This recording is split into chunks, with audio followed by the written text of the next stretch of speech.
യെശയ്യാ പ്രവാചകൻ 40:1. ഇത് ദൂതാണ്, അനേക മക്കൾക്ക് ഇത് പ്രയോജനപ്പെടുന്നതാണ്.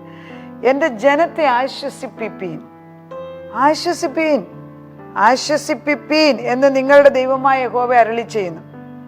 യെരൂശലേമിനോട് ആദരവോട് സംസാരിച്ച് അവളുടെ യുദ്ധസേവ കഴിഞ്ഞും അവളുടെ അകൃത്യം മോചിക്കപ്പെട്ടും അവൾ തൻ്റെ സകല പാപങ്ങൾക്ക് പകരം യഹോവയുടെ കയ്യിൽ നിന്ന് ഇരട്ടിയായി പ്രാപിച്ചിരിക്കുന്നു എന്ന് അവരോട് വിളിച്ചു പറയാം.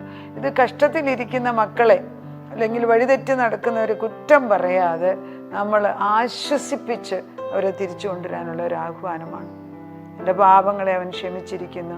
ഭർത്താവ് തിരിച്ചു വിളിക്കുകയാണ്, കടന്നു വാ മകളെ. അതായത് ഒരു അപ്പൻ മകൻ മാറിപ്പോയിട്ട് തിരിച്ചു വരാൻ ആഗ്രഹിക്കുന്നു പറഞ്ഞപ്പം ഒരു അടയാളം ചോദിച്ചു. ഞാൻ ട്രെയിനിൽ കൂടെ പോകുമ്പോൾ ഒരു വെള്ളക്കൊടി ആ വീടിൻ്റെ മുമ്പിലുള്ള വൃക്ഷത്തിൽ കെട്ടിയിടുമോ? അപ്പൻ സമ്മതിക്കുന്നു. പിറ്റേ ദിവസം ട്രെയിനിൽ കൂടെ പോകുമ്പം ഒരു വൃക്ഷത്തിൻ്റെ ശാഖ മുഴുവനും വെള്ളക്കൊടി കൊണ്ട് കെട്ടിവെച്ചിരിക്കുകയാണ്. അപ്പൻ്റെ സ്നേഹം. മകൻ ഒരു കൊടി കാണാൻ ലോകം മുഴുവൻ കാണത്തക്ക വിധത്തിൽ 100 കൊടികൾ അതിന്മേൽ നാട്ടിയവൻ പിതാവാം ദൈവം നമ്മളെ മാടി വിളിക്കുകയാണ്. ആശ്വസിപ്പിപ്പീൻ. സമാധാനത്തിൻ്റെ ദൂത് കടന്നു വരികയാണ്. അവളുടെ യുദ്ധസേവ തീർന്നിരിക്കുന്നു, അവളുടെ മടങ്ങി വന്നിരിക്കുന്നു. ദൈവം നമ്മളെ എല്ലാവരെയും